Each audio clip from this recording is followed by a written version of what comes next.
The dash cam footage didn't just end a career. It took down a 22-year empire, built on one simple belief that on Highway 9 in the dark, nobody was watching. Someone was watching. She had been watching from the moment his lights hit her mirror.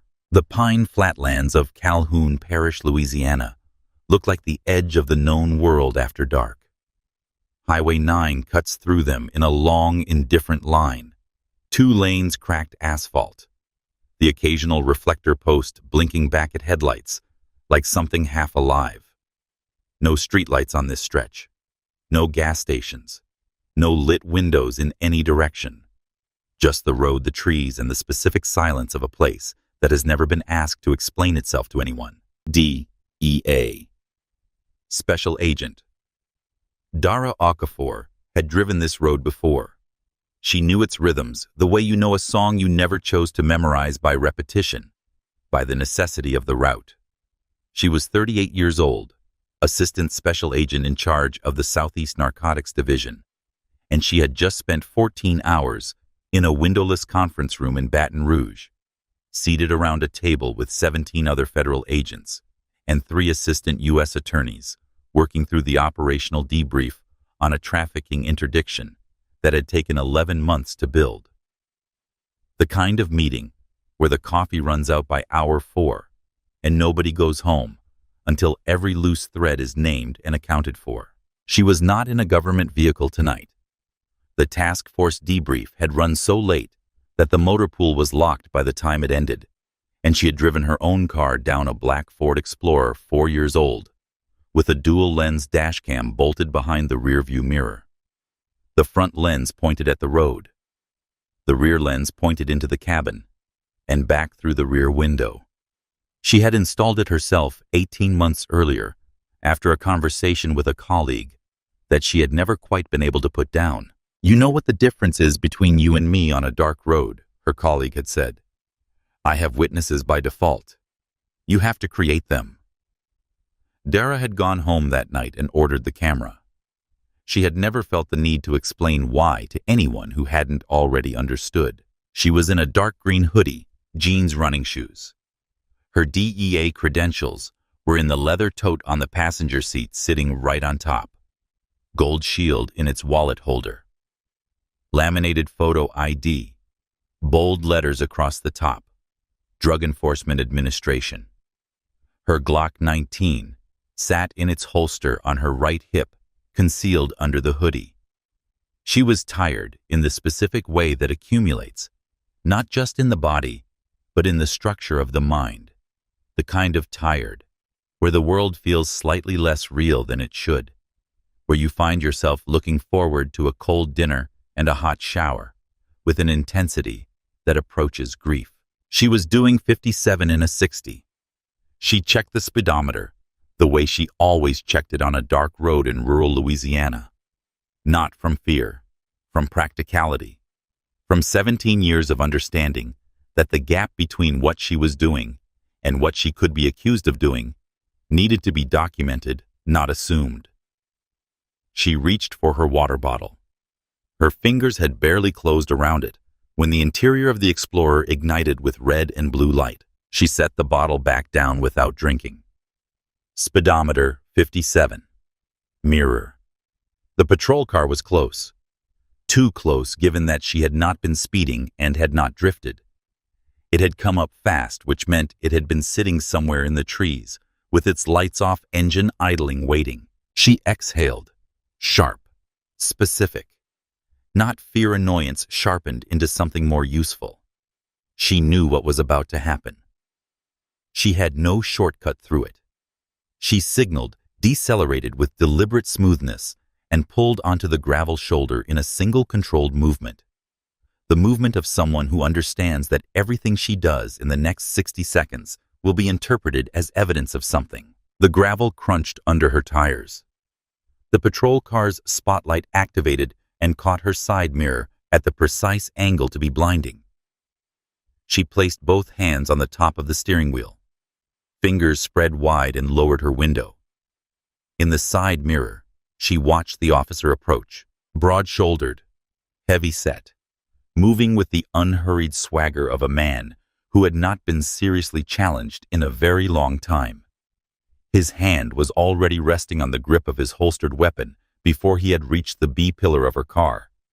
Not from tactical caution, from habit, from the settled certainty of a man who had learned over many years on a dark road with no witnesses that he was the most dangerous thing in any situation he chose to enter. Dara's training cataloged it in real time quietly. Aggressive posture. No announcement of the reason for the stop. Hand on weapon before first contact. He's not nervous. He's comfortable. He's done this before. She waited. His nameplate read, Pruitt, in black letters on silver. 44 years old. 17 years with the Calhoun Parish Sheriff's Department. In those 17 years, 9 commendations for arrest volume, 3 formal complaints from black motorists on Highway 9, all 3 routed to internal affairs. All 3 closed without investigation, twice by the same reviewing supervisor, once personally by Sheriff Dale Macon, who had signed the closure form on a Tuesday afternoon and been at the golf course by 3. Cole Pruitt was not a stupid man. He was something more specific and considerably more dangerous, a man who had learned over 2 decades that the rules applied to everyone except him, who had been consistently and materially rewarded for believing this, and who had inhabited that belief long enough that it no longer felt like a belief. It felt like a fact of physics, a property of the world. He did not think of himself as corrupt. He thought of himself as someone who understood how things actually worked, as opposed to how people in comfortable cities with law degrees preferred to pretend they worked. He stopped at the B-pillar just behind Dara's line of sight, forcing her to turn her head awkwardly to look at him. A tactic so practiced, it was unconscious now. Control the angle. Control the interaction. His body camera displayed a solid red light. Malfunction. 3rd time this month. His patrol car's dash cam was mounted low on the windshield, angled to capture the hood and road ahead, not the shoulder. This had been pointed out to him twice in equipment reviews. Both times it had been noted, and nothing had been done. License and registration. No greeting. No reason for the stop. Just the opening demand of a transaction whose terms he had already decided. Dara turned her head. She looked at his face, the heavy jaw, the eyes moving across the interior of her car, without landing on hers. Cataloging. Assessing. The back seat, the glove box, the leather of the interior. Anywhere except the face of the person he had just pulled over, as if she were a space, rather than a human being occupying one. "Good evening, officer," Dara said. Her voice was calm, professionally neutral. The voice of a woman who had made a deliberate choice not to allow what she felt in her chest to reach her mouth. "I'm going to reach for my purse on the passenger seat to get my ID. Is that all right?" Pruitt did not answer the question. He leaned in closer. Stale tobacco and spearmint gum. His eyes landed on the Explorer's interior, on Dara's hoodie, and then briefly pointedly on her face. "Whose car is this?" "It's mine, officer. I'm going to reach for my identification. I asked you a question." His hand tightened on his belt. "This is a $60,000 vehicle. You expect me to believe that's yours?" The contempt in it was not even heated. It was flat routine. The contempt of a man who has said a version of this sentence so many times, it has become reflexive. "What is this you, borrowing somebody's car?" Something behind Dara's eyes went very still. This was not a traffic stop. It had never been a traffic stop. It was a fishing expedition, conducted by a man who had run this particular fishing line on this particular road enough times that he no longer bothered disguising the hook. "My name is Dara Okafor," she said. "I am the registered owner of this vehicle. If you run the plates, you will confirm that. Now, why did you pull me over?" Pruitt made a sound that wasn't quite a laugh. "Saw you cross the double yellow back near the tree line. Suspicion of DUI. He straightened. "Step out of the car." "I haven't been drinking," Dara said, "and I did not cross the center line. I have a dual-lens dash cam with front and rear telemetry. It will confirm I maintained my lane throughout. The camera. The word dashcam landed on Pruitt, the way words land on men like him, not as information, but as a challenge. His eyes moved to the windshield, found the small lens behind the mirror. Most officers would have recalibrated right there, found a graceful exit, mumbled something about watching the lane, and moved on. Cole Pruitt had spent 17 years in a county where no one had ever made him recalibrate. The camera didn't scare him. It offended him. It implied a form of accountability he had never once been asked to honor, and the implication lit something in him that had no interest in reason.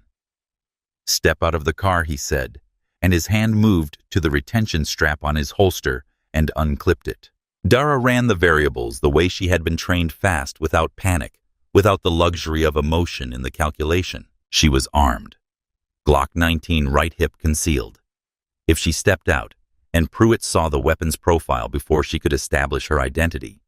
Clearly, the scenario that followed had been written before she was born.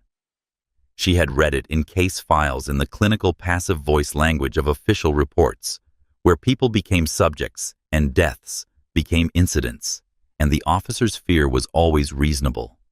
She had read those files enough times to understand that the language was the final act of a story that had already been decided long before anyone drew a weapon. She could not get out of the car. Not yet.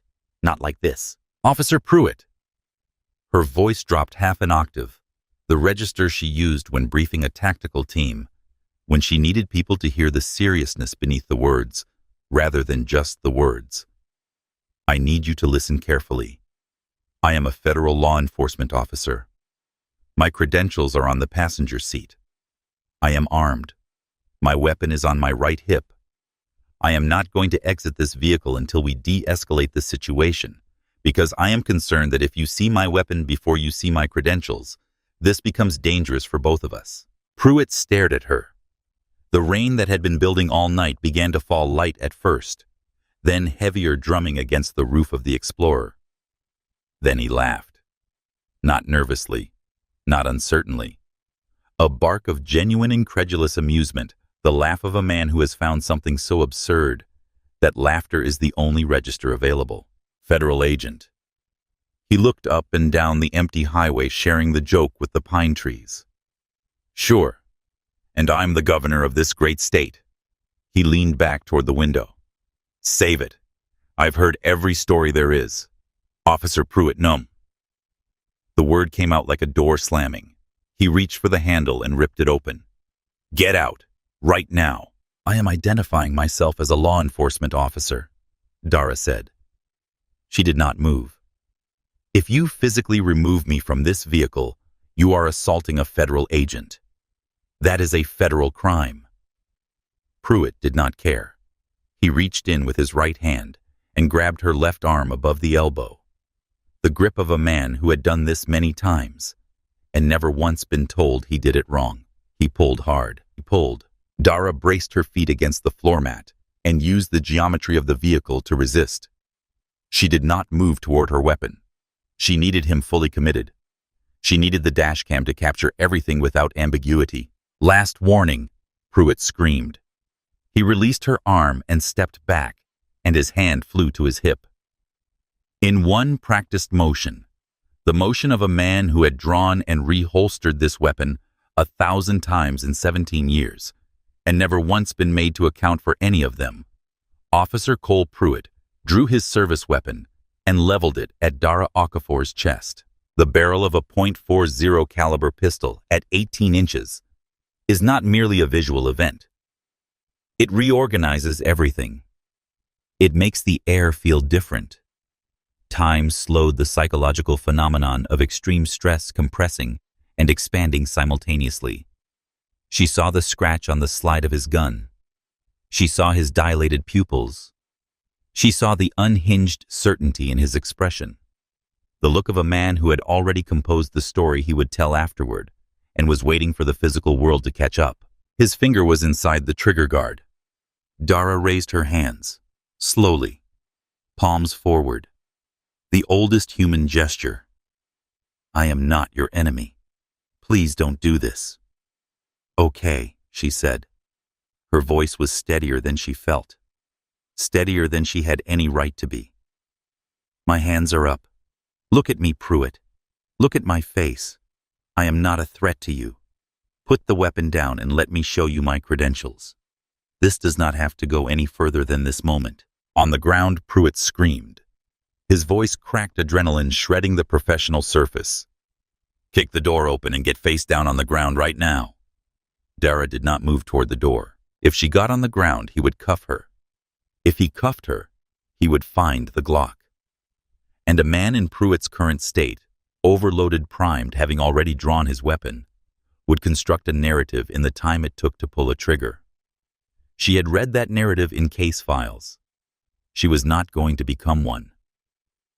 Her left thumb found the panic button on her key fob in the cup holder.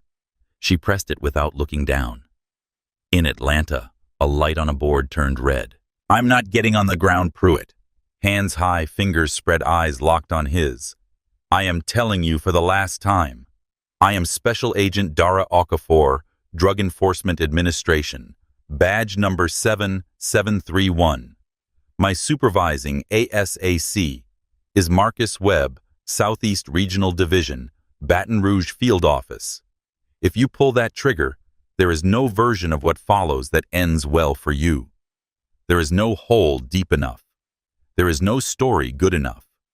Put the weapon down. Something in the specificity of it. Badge number supervisor's name, field office, found a crack in the concrete of his certainty.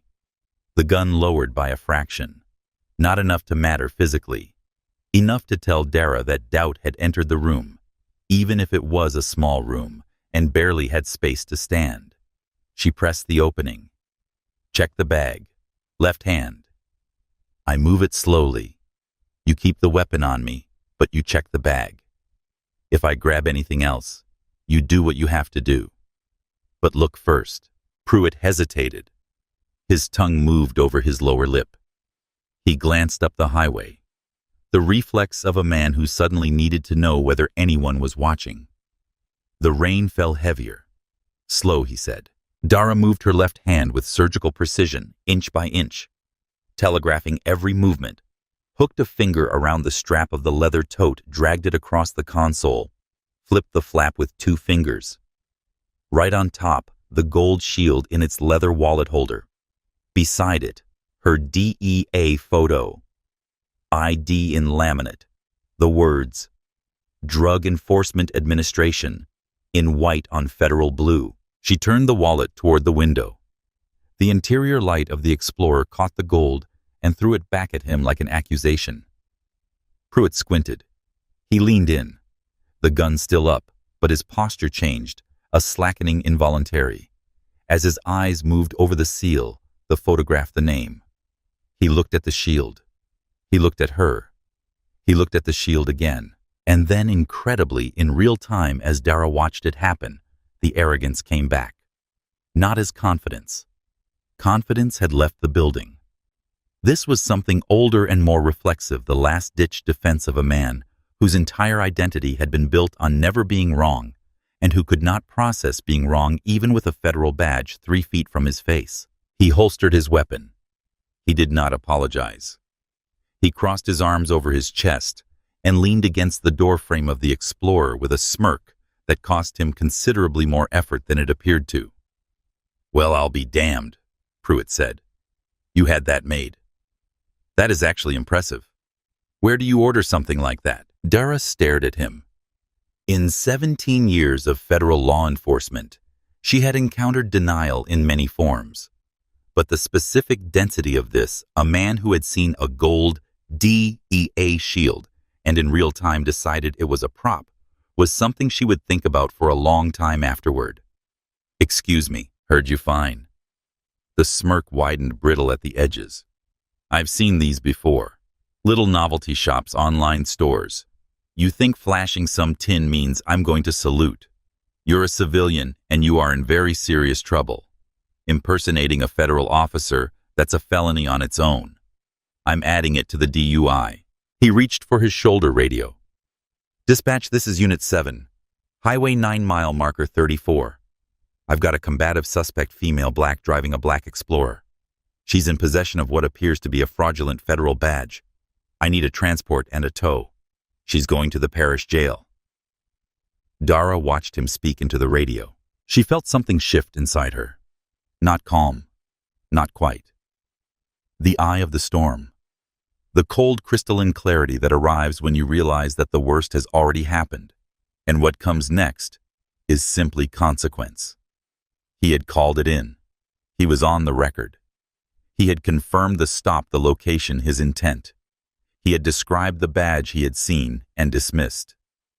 In the log of the Calhoun Parish Sheriff's Department dispatch system, every word he had just spoken was now time-stamped and archived and available for subpoena.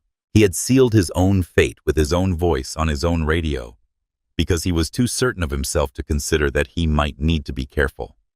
She slowly lowered her hands. "You made your call, Pruitt," she said quietly. He grinned. "Yeah. I called your ride to jail." "Good." She reached for her phone on the center console. Not for the badge, not for anything else, just the phone face down beside the cup holder. It was already paired to the Explorer's Bluetooth. "Because I'm making mine." "Who are you calling?" "Your lawyer." Dara pressed a speed dial number. She held Pruitt's eyes while it rang once. "No," she said. "The cavalry." The line connected. The voice that came through the Explorer's speakers was crisp, alert, and carried the particular controlled energy of a tactical operations center running at full capacity. Not the voice of a lawyer, not the voice of a friend, the voice of a place with moving parts and a very clear chain of authority. "Okafor, this is DEA, Southwest Regional Dispatch. We have your panic beacon active and your GPS position confirmed. Are you in immediate danger?" The color left Pruitt's face in a single comprehensive wave. "Agent in distress," Dara said. Her eyes did not leave his. She watched his expression process what he was hearing and find no framework for it. "Highway 9, Calhoun Parish, mile marker 34. Armed hostile at my window. Local law enforcement officer. Cole Pruitt, Calhoun Parish Sheriff's Department." He drew and brandished his service weapon.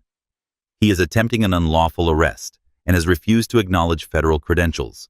I am requesting immediate assistance. Copy, Agent Okafor. We have your position.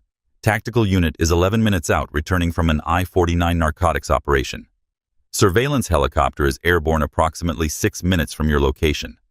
Highway patrol is being alerted to restrict Highway 9 north and south of your position. Do not engage unless fired upon. Help is coming." Pruitt looked at his radio. He looked at the phone in the cup holder.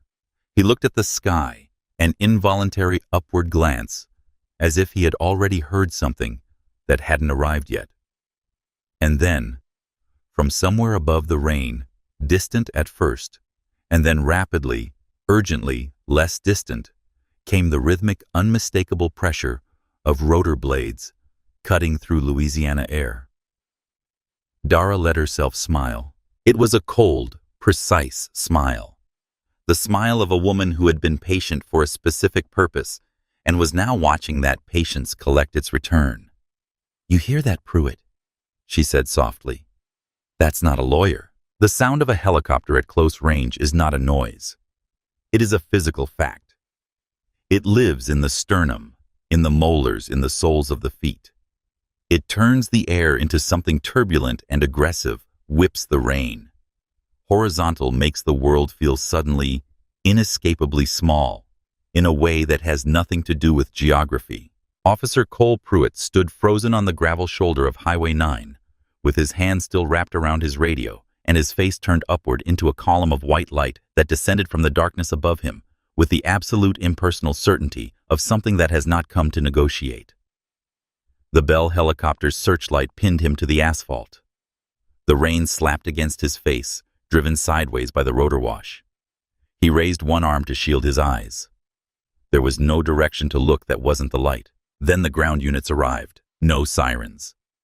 4 black Chevrolet Suburbans came around the curve in tight formation, engines, roaring tires biting the wet gravel, and executed a hard stop that boxed in Pruitt's patrol car and Dara's Explorer simultaneously.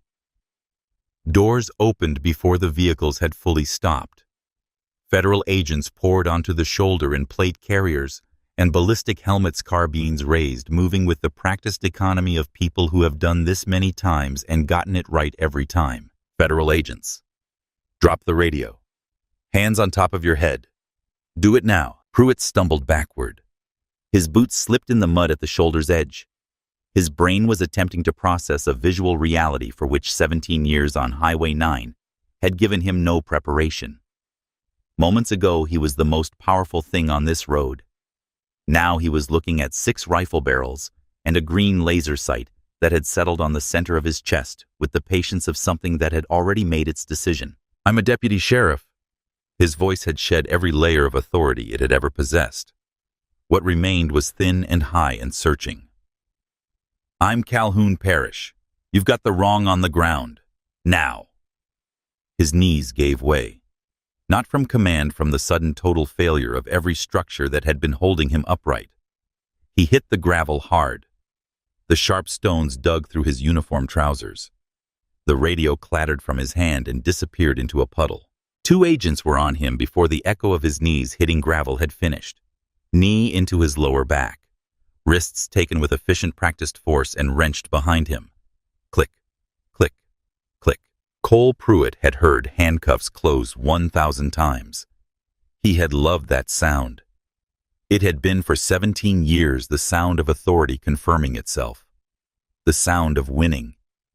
But heard from this angle, cheek against cold, wet gravel mud in his nose, the smell of exhaust from 4 government vehicles, it sounded like nothing so much as a door closing from the outside. Permanent. Final. Weapon secure, an agent called, stripping Pruitt's pistol from his holster. Subject secured. The helicopter moved to a holding pattern, the deafening wash reducing to a sustained thrum. The searchlight remained wide now, illuminating the entire scene in white that left no shadows and no ambiguity. From the passenger door of the lead Suburban stepped ASAC Marcus Webb. Tall, lean, dark suit under a DEA windbreaker, walking across the gravel shoulder of Highway 9, with the heavy measured purpose of a man whose dinner has been interrupted by a direct threat to one of his agents. He did not run. He did not hurry. He stepped over Pruitt's prone body, the way you step over debris on a sidewalk without breaking stride, without acknowledgement, and went directly to the driver's door of the Explorer. Dara opened it and stepped out. She was still holding her phone. She holstered her Glock and smoothed the front of her hoodie with one hand. "You okay, Okafor?" Webb's voice was low. "I'm good, Marcus." She gestured toward Pruitt. He didn't breach the vehicle. He drew on me full intent, finger in the guard safety off. He refused credentials twice and attempted a physical removal before drawing. "It's all on the dashcam upload and the open dispatch line." Webb turned slowly and looked at Pruitt. The expression on his face was not anger. It was something colder and more durable, the expression of a man who has seen this story too many times and is finally irrevocably in a position to end this particular telling of it. Then Webb did something that Dara would think about later. He looked at Pruitt for exactly 2 seconds. Then he looked away as if he had completed a visual task that no longer required his attention and turned back to Dara. "Let's get him up," he said. "We're going to his department." She understood the most devastating thing he could have done. He had looked at Cole Pruitt, a man who had spent 17 years demanding to be the center of every room he walked into, and found him not worth lingering on. The agents hauled Pruitt to his feet. Soaked through uniform, muddy from collar to knee face, carrying the mottled red-gray of a man whose body is still running on adrenaline, while his mind has begun to understand what has happened. He had lost his hat in the gravel somewhere. Without it, without the holster and the posture and the practiced swagger, he was just a heavy-set man in his mid-40s, standing in a pool of federal floodlight, and the diminishment of him was visible and complete. "You cannot do this," he said. The words were searching for the old register. the one that had commanded, that had worked on this highway for 17 years, and finding it simply gone like reaching for a tool that isn't there. I am a sworn officer. This is kidnapping. I want my union rep. I want Sheriff Macon on the phone. Dara walked to him.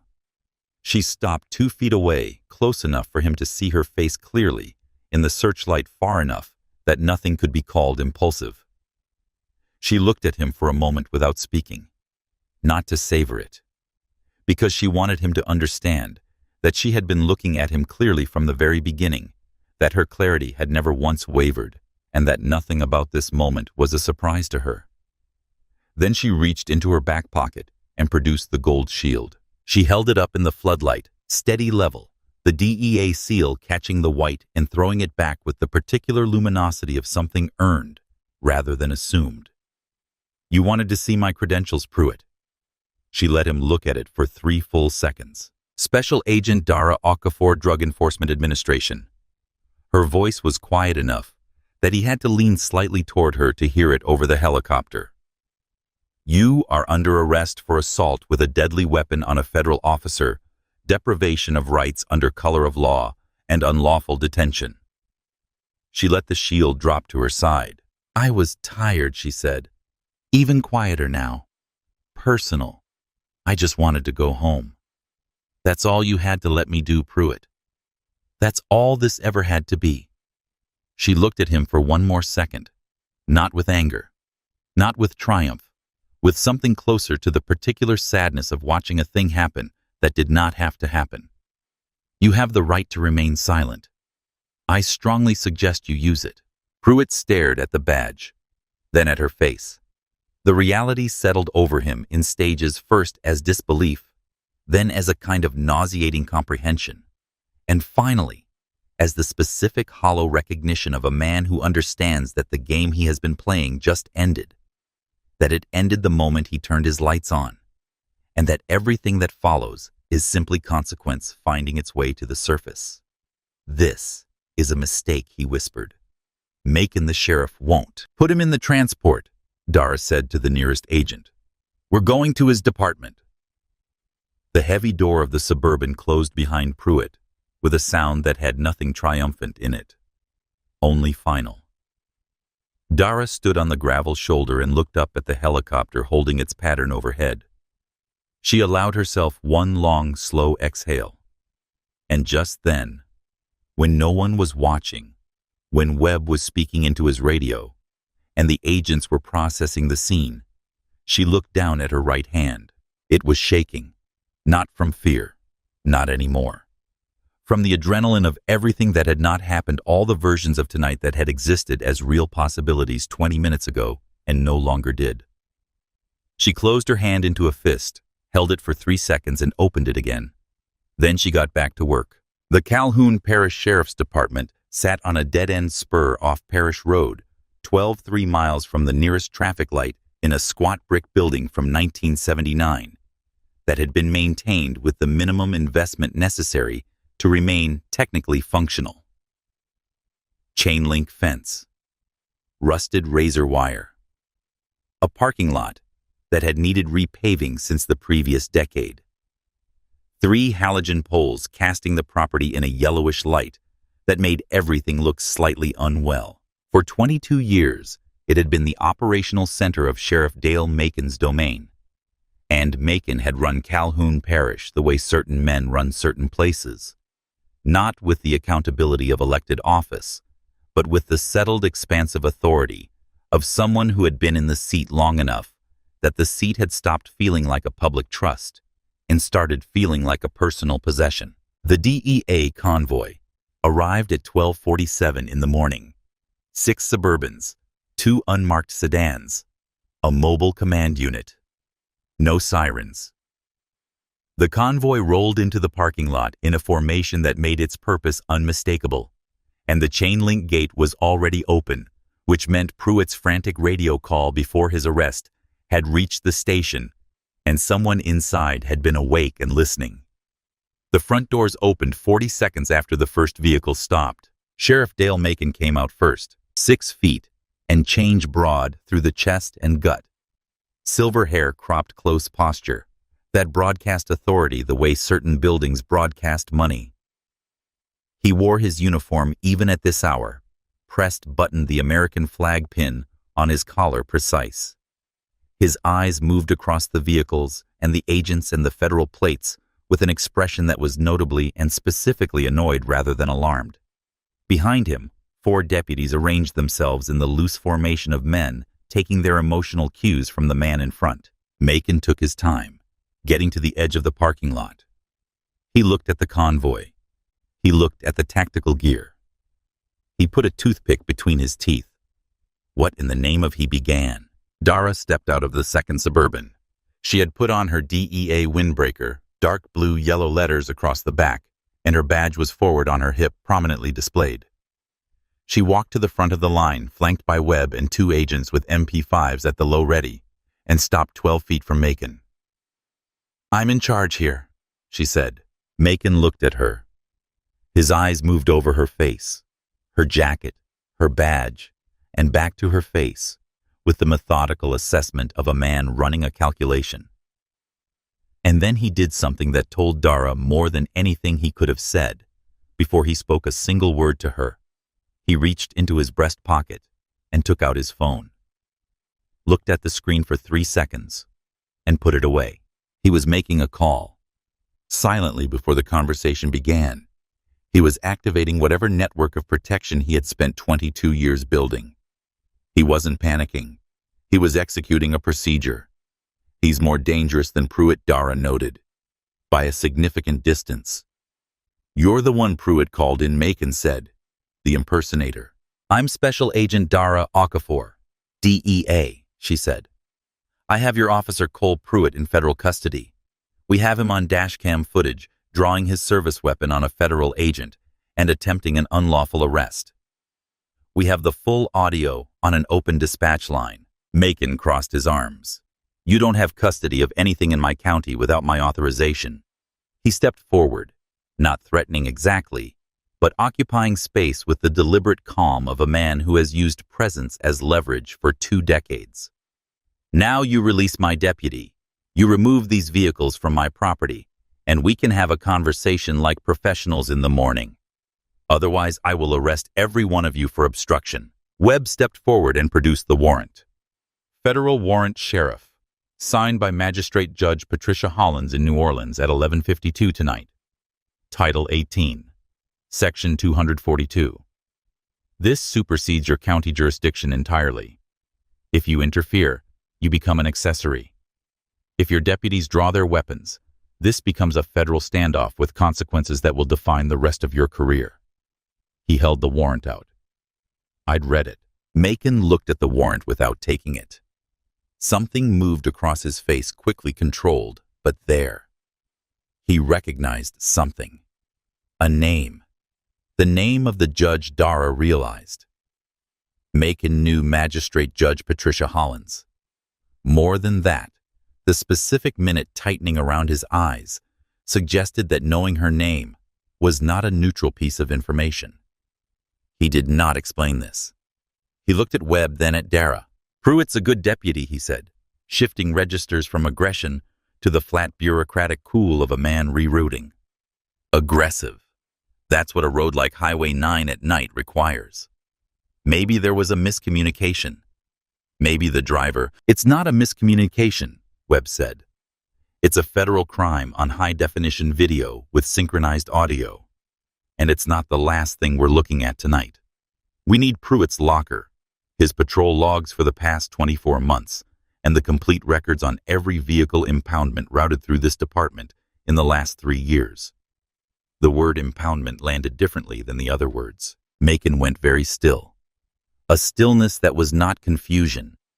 It was the stillness of a man whose internal accounting had just updated with information he had been hoping would never arrive.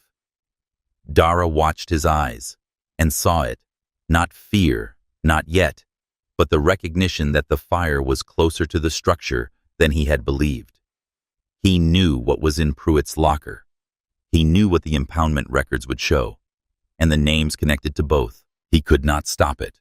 Not with Webb's warrant and 20 agents in his parking lot. Harlan Macon said the wrong name. A slip corrected immediately to Pruitt. Can use room A. His voice had become fully bureaucratic, now stripped of aggression, and posturing the voice of a man conducting an orderly retreat while quietly burning documents in his head. His locker is down the south hall. He turned without looking at Pruitt, being brought out of the Suburban, a deliberate practiced non-acknowledgement, and walked back into the building. The doors swung shut behind him. Dara looked at Webb. He made a call before he said a word to us. I know, Webb said. Let's find out who he called. Interrogation room A of the Calhoun Parish Sheriff's Department smelled of stale coffee and the compressed anxiety of a room that has held a great many difficult conversations. Institutional beige paint, a single two-way mirror, a metal table bolted to the floor, a steel bar below the table designed for exactly the purpose it was currently serving. Cole Pruitt sat with his wrists cuffed to that bar, stripped of his belt and badge and shoelaces. Without them, without the weight and architecture of everything the uniform signified. He was a heavy-set man in his mid-40s, staring at a table with a trembling lower lip, sitting in a room he had sat in before, on the other side of the table, where he had never once considered that the geometry could be reversed. Webb sat across from him with a thin folder. The folder was deliberately thin, designed to make Pruitt's mind work against him, to make him wonder what was not in it, what was being held back, what was waiting. Dara stood in the corner, arms crossed, watching, offering no emotional temperature for Pruitt to read and respond to. I know my rights, Pruitt said to the table. I haven't done anything wrong. I conducted a lawful traffic stop. The driver was non-compliant. I followed established protocol.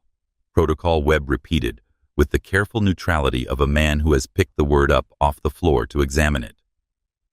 Walk me through the protocol, Pruitt. The specific part where you level a loaded weapon at a cooperating driver who has identified herself as a federal agent. She wasn't cooperating. She was reaching. She identified herself. She offered to retrieve credentials. She narrated every movement. Webb's voice remained even. You laughed at her.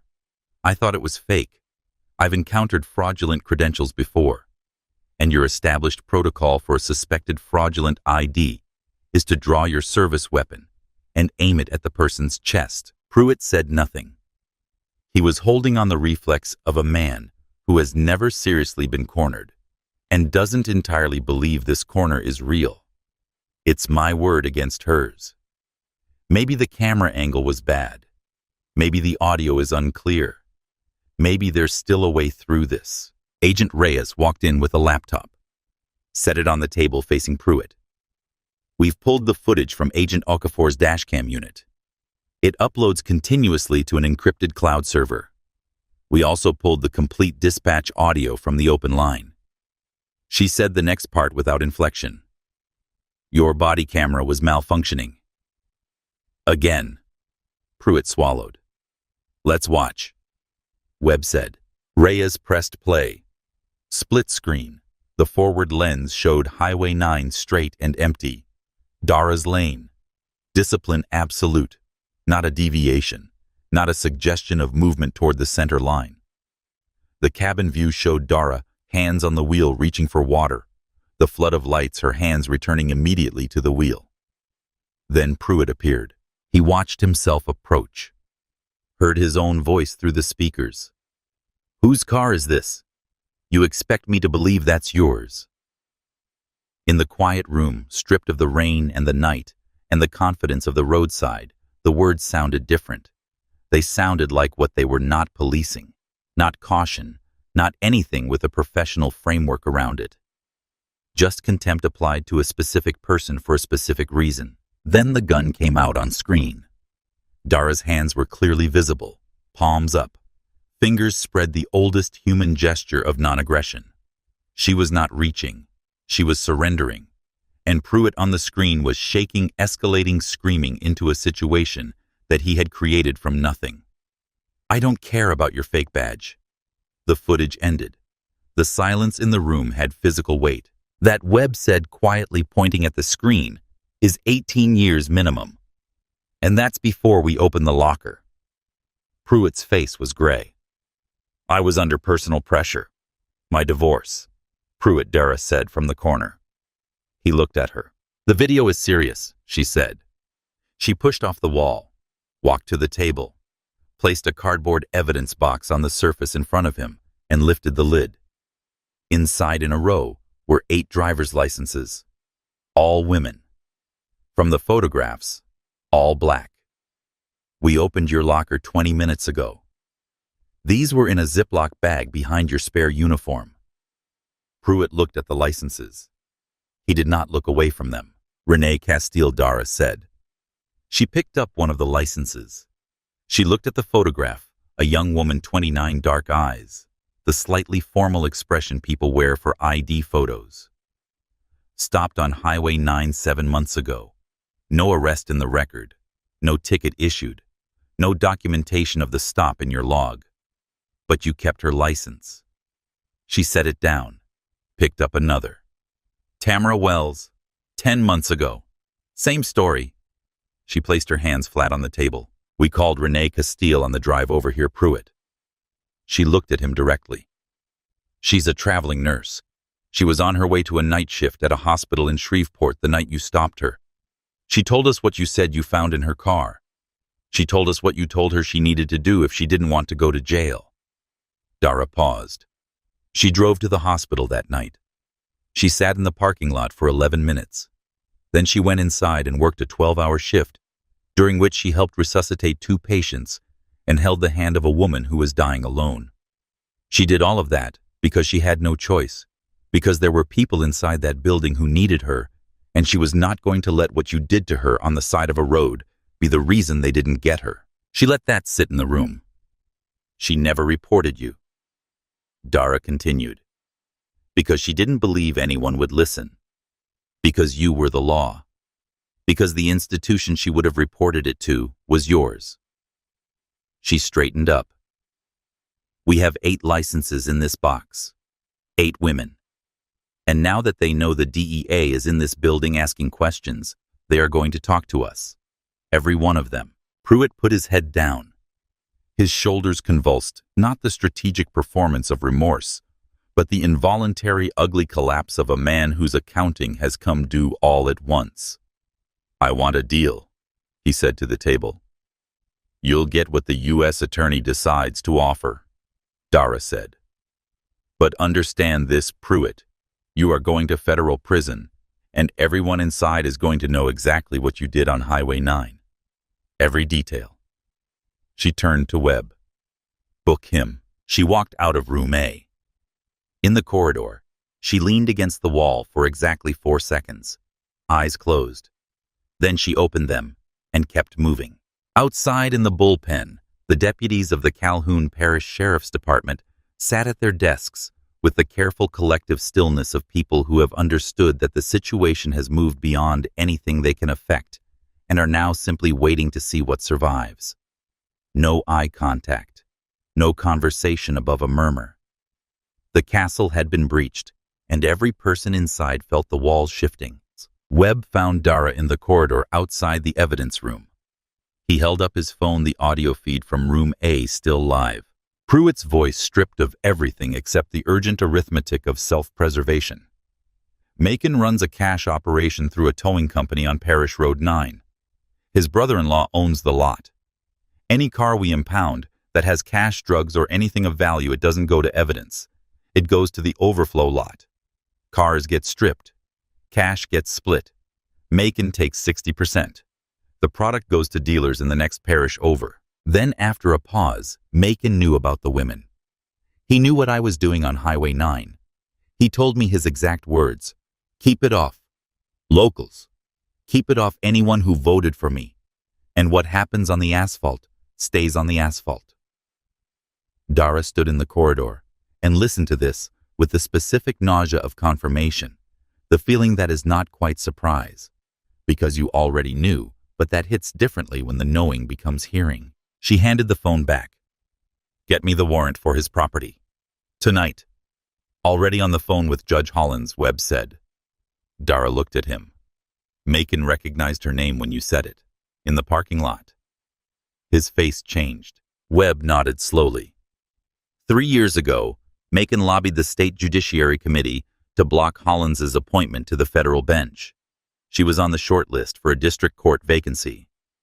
Macon put his thumb on the scale favors called in political pressure. She didn't get the appointment. He paused.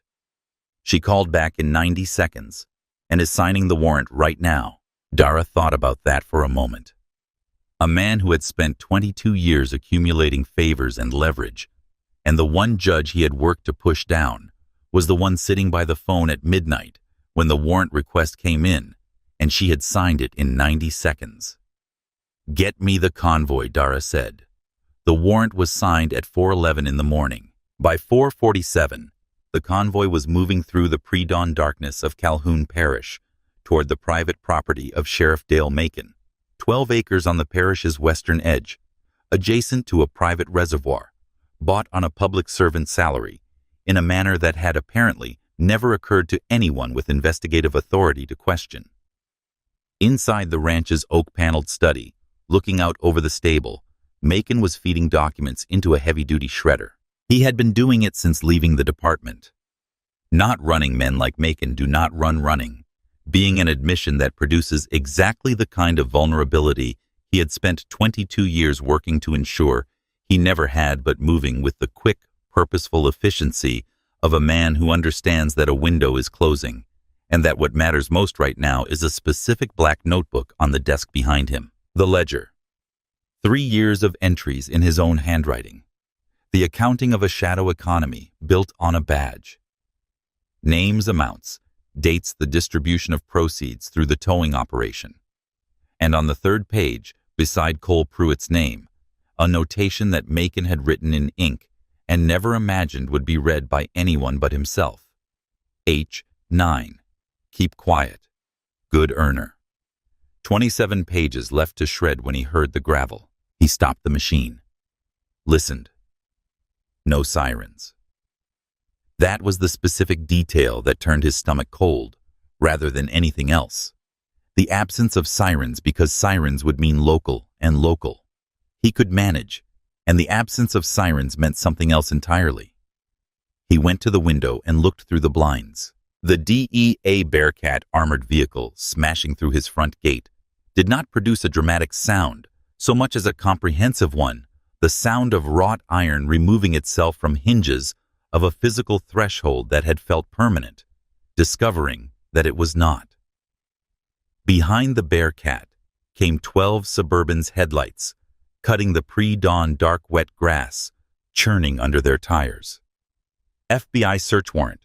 Come out with your hands raised. Macon looked at the shredder. He looked at the remaining 27 pages of the ledger.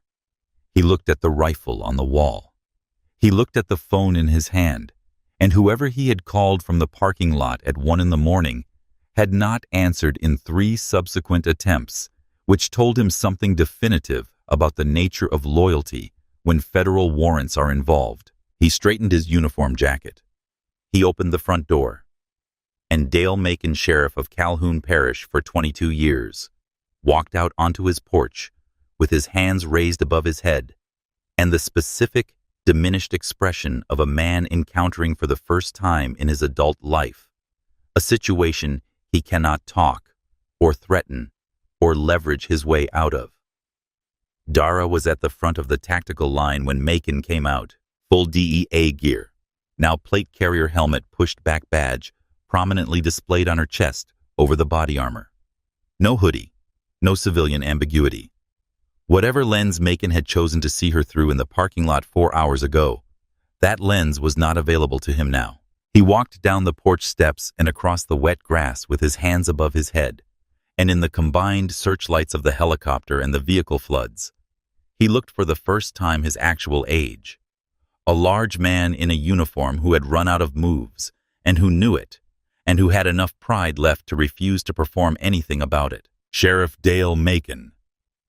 Dara's voice carried across the property clear and steady in the pre-dawn quiet. You are under arrest for conspiracy, money laundering, drug trafficking, racketeering, and obstruction of federal justice. As the agents moved in and the cuffs went on, Macon looked at her. He had one thing left. He used it. "You think you won?" he said. Low, controlled. A last performance of a man who still needed to believe he was capable of one. "You think this changes anything? There's always another Pruitt. There's always another me." Dara stepped close.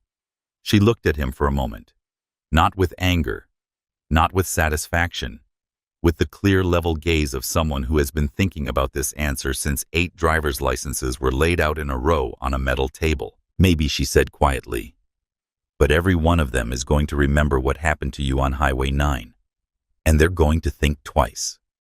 She held his gaze for one more second. "And the women they would have stopped, they get to drive home." She turned and walked toward the house.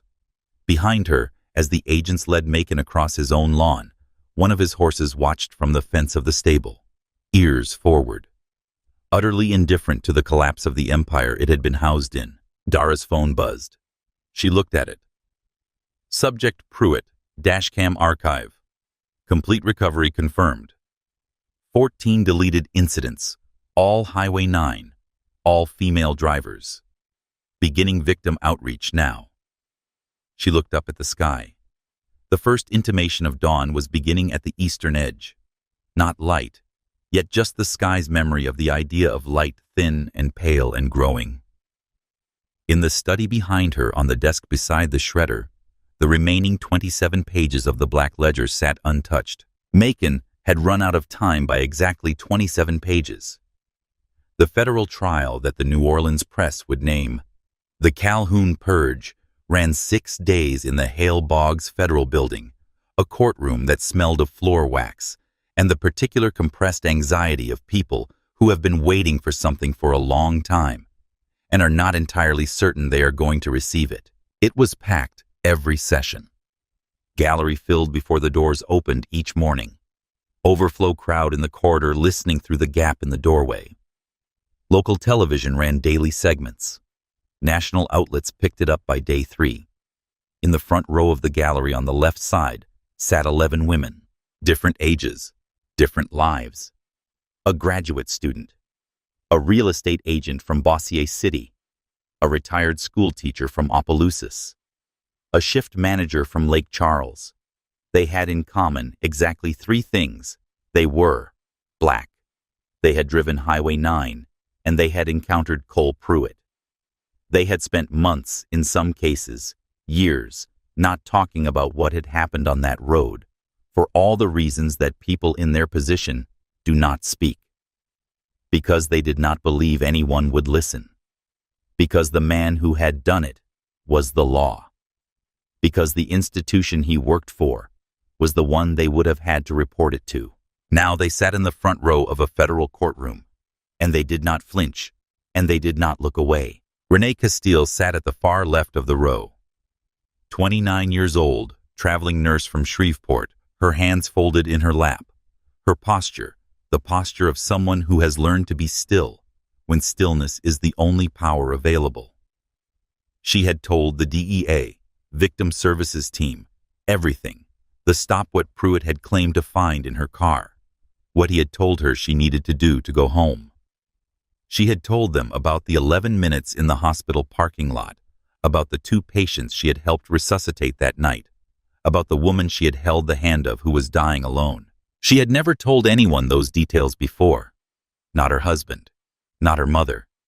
She had carried them for 7 months in the specific exhausting way that people carry things they have been given no permission to set down. She sat in the front row and looked at the back of Cole Pruitt's head for 6 days.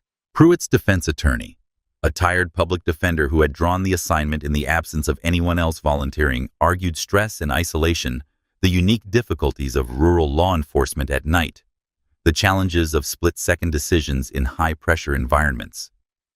The jury listened carefully. On day 3, the prosecution played the dashcam footage on the courtroom monitors. The courtroom was quiet in the way that rooms are quiet when they have stopped breathing collectively. On the screen, the empty road, the perfect lane, discipline, the hands on the wheel, the gun, clearing the holster, while those hands were visible and open and asking for nothing. 14 jurors, 2 had been excused, watched Officer Cole Pruitt draw a loaded weapon on a woman who had done nothing except exist in a car on a road at night. 2 jurors flinched when the barrel cleared the holster. 1 covered her mouth. But it was what came next that made the air in the courtroom change in a way that was physical and unmistakable. After the dashcam footage, the prosecution played the dispatch audio, the full audio.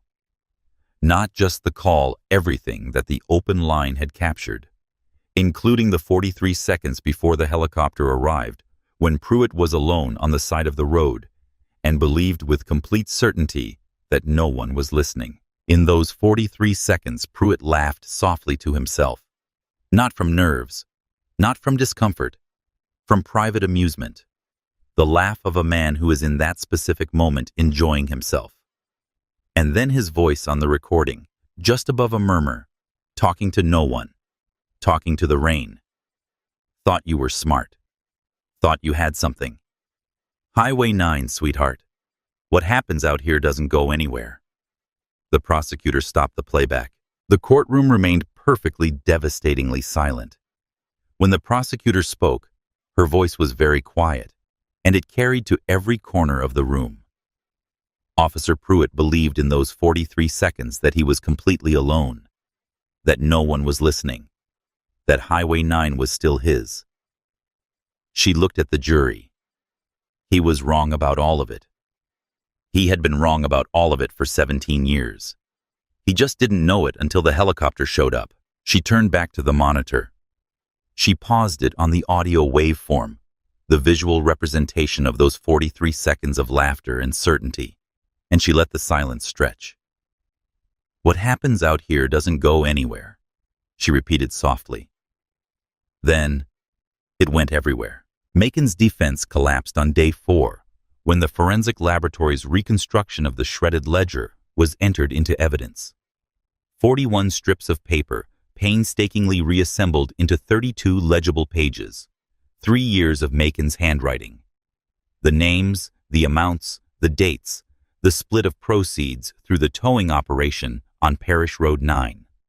And on page 3, in Macon's own hand, beside Cole Pruitt's name, the notation the prosecutor read aloud to the courtroom, in a silence so complete it was almost reverential. H9, keep quiet, good earner. The jury deliberated for 4 hours and 12 minutes. When the foreman stood, Pruitt was gripping the edge of the defense table. His knuckles were white. The tremor in his hands was visible from the gallery. Macon sat straight, a last performance of composure that was costing him visibly more than he had left to spend. On the count of assault, with a deadly weapon on a federal officer guilty. The word landed like the first stone into still water. The ripples spread. On the count of deprivation of rights under color of law guilty. On the count of unlawful detention guilty. 19 counts for Pruitt. Each one the same. Each one earned. On all counts pertaining to defendant Dale Macon, conspiracy, racketeering, money laundering, obstruction of justice, trafficking in contraband goods guilty. The gavel came down. In the front row of the gallery, Renee Castile closed her eyes. She kept them closed for 5 full seconds. When she opened them, she did not look at Pruitt. She looked at the 11 women beside her, and something passed between them that required no words. Sentencing was 4 weeks later before the Honorable District Judge Constance M. Beaumont, who had a professional reputation for precision and no reputation at all for sentimentalism. Pruitt stood in a suit that had been bought for this occasion and fit him the way such suits fit, with the approximation of someone who used to live in the body wearing it. He was smaller than he had been, not physically. In every way that matters more than physical. He was given the opportunity to make a statement. He said he was sorry. He said he had made mistakes. He cited stress and the difficulties of the job. Judge Beaumont listened with the expression of someone who has received this package before and opened it many times and knows precisely what is inside. "Mr. Pruitt," she said when he finished. Her voice carried without effort to every corner of the room. "You were given a badge by the people of this parish. That badge was a grant of trust. You used it as a hunting license. You used Highway 9 as your private trap and your uniform as the mechanism of the trap. And you did it for 17 years. And you did it to 8 women that we know about, and 14 more whose incidents you deleted from your own dashcam archive. She looked at him over the rim of her glasses. When you encountered someone who could hold you accountable, you pointed a loaded weapon at her chest. And in the 43 seconds you believed no one was listening, you told us everything we needed to know about what you are. She set her pen down. You will serve 18 years in a federal correctional facility without the possibility of parole. Macon's sentencing followed immediately. He had nothing to say. He stood straight and received the sentence with the expression of a man who has decided that the only dignity remaining is the appearance of receiving it cleanly. Sheriff Macon Judge Beaumont said, "You did not merely participate in corruption. You designed it, sustained it, protected it, and profited from it for more than 20 years. You used the machinery of law to grind down the people the law exists to protect. You covered for a predator because his predation was profitable to you. The scale and duration of your conduct and the number of lives it damaged or destroyed require a response commensurate with the harm." She adjusted her glasses. Life imprisonment without the possibility of parole. Macon said nothing. He looked briefly at the ceiling, an involuntary glance corrected immediately. Then he looked straight ahead as the agents moved in. Before they took Pruitt out, he looked across the courtroom at Dara. The distance between them was significant. The eye contact was direct. He held it for a moment with the expression of a man who has run out of time to understand the thing he most needs to understand. Dara looked back at him. She gave him one slow nod. Not of triumph, not of anger. The acknowledgement of a thing that happened, a record, that was made a road that is different now than it was before. 6 weeks after sentencing, a corrections officer opened Cole Pruitt's isolation cell at a federal facility in Mississippi on a Tuesday morning. "Pack it up, Pruitt. You're moving to D Block. General population." Pruitt went pale. "There's a separation order. I submitted the paperwork. Computer says D Block." The guard looked at the wall. "Move." In federal facilities, paperwork moves through channels. Files pass through hands. Those hands belong to people, and people read charges, and the charges on Cole Pruitt's intake form were specific and detailed about what he had done to 8 women on a Louisiana highway over the course of years. Some paperwork moves quickly. Some moves slowly. Some gets lost in a way that is never quite explainable and never quite investigated. D Block was noise and steel and the layered smell of a confined place. As Pruitt walked onto the tier, the ambient sound of the block dropped the specific attentive quiet of a place that has received information it considers relevant.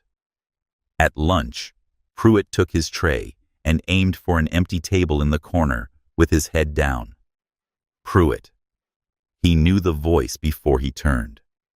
He knew it the way you know certain things, not from memory exactly, but from guilt. A man named Darnell Tatum was sitting at a table 10 feet away. 4 years ago, Tatum had been stopped on Highway 9. A bag of narcotics had appeared in his vehicle with the efficiency of something placed rather than found. The conviction had cost Tatum his job, his apartment, and 3 years of his life. He had filed a complaint with the Calhoun Parish Sheriff's Department. The complaint had been routed to Sheriff Macon's office. It had not been heard from again. Tatum was standing now. The men at his table were standing. In D Block, information moves faster than any official channel. Everyone on the tier already knew what the new fish had done. Everyone knew what kind of cop he was. Everyone knew about Highway 9. Pruitt dropped his tray. The contents hit the linoleum floor in slow motion. He stumbled backward into a corrections officer patrolling the aisle. He grabbed the officer's arm with both cuffed hands, and the panic in his voice was naked and total. the voice of a man who has never had to ask for help and doesn't know how to do it with any of the dignity that is no longer available to him. You have to help me. You have to get me out of here right now. They're going to. The officer looked at Pruitt's face. Then he looked at Darnell Tatum. A long moment of silence passed between them. The silent communication of a place where many things are understood that are never said. The officer reached down and methodically, one finger at a time, peeled Pruitt's hands off his uniform sleeve. I didn't see anything, the officer said. He turned his back and walked out of the cafeteria. The heavy door closed behind him with the sound of something that has decided. Cole Pruitt stood alone in the center of D Block's cafeteria, in the circle of men who had been waiting patiently for the particular arithmetic of this moment to resolve. And everything he had done on Highway 9 every night, every woman, every 43 seconds of private laughter in the rain, came to collect what it was owed with interest in full.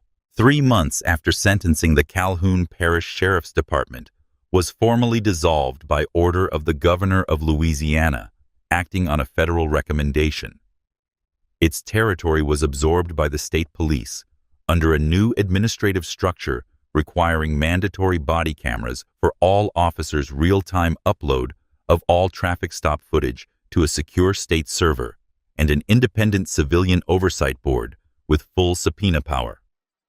The towing operation on Parish Road 9 was seized, its assets liquidated, the proceeds directed to a victim compensation fund. 14 additional women were identified from Pruitt's recovered dashcam archive and contacted directly by the DEA's Victim Services team. All 14 had driven Highway 9. Not one of them had believed before Dara Okafor's name appeared in the news that anyone with the authority to act would ever actually act. Renee Castile gave a single statement to the press outside the federal courthouse in New Orleans on the day the department's dissolution was announced. She did not perform grief. She did not perform triumph. She said that she was glad her daughter would grow up driving Highway 9 without being afraid.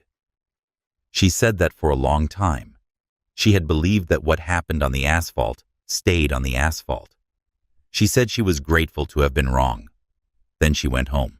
Months later, on a warm Louisiana evening, when the last of the summer heat had finally broken and left the air with the clean, particular quality that follows a long season of wait, Dara Okafor drove Highway 9 with the windows of the Explorer all the way down, alone, off-duty, jeans and a linen shirt, the radio playing something low and unhurried, no government windbreaker, no reason to check the mirror every 30 seconds. The pine flatlands on either side of the highway were catching the last of the day's light and turning it gold the way this part of Louisiana turns everything gold at the end of the day, as if making a case for itself. She slowed as she approached mile marker 34. The gravel shoulder was there unchanged. Ordinary, a strip of pale stone at the edge of the asphalt, indistinguishable from 10,000 other shoulders on 10,000 other rural roads. The pine trees pressed in on both sides. A mockingbird was cycling through its catalog, somewhere in the branches to her left, unhurried, running through everything it knew. The air smelled of pine resin and the faint sweetness of cut grass from a field somewhere nearby. There was nothing here to mark what had happened. No memorial. No record visible from the road. The world had moved on in the way the world does, indifferently, continuously, with no particular interest in the scale of what had changed here. Dara sat with the engine running and looked at the shoulder. She thought about Renee Castile sitting in a hospital parking lot for 11 minutes before going inside to do her job.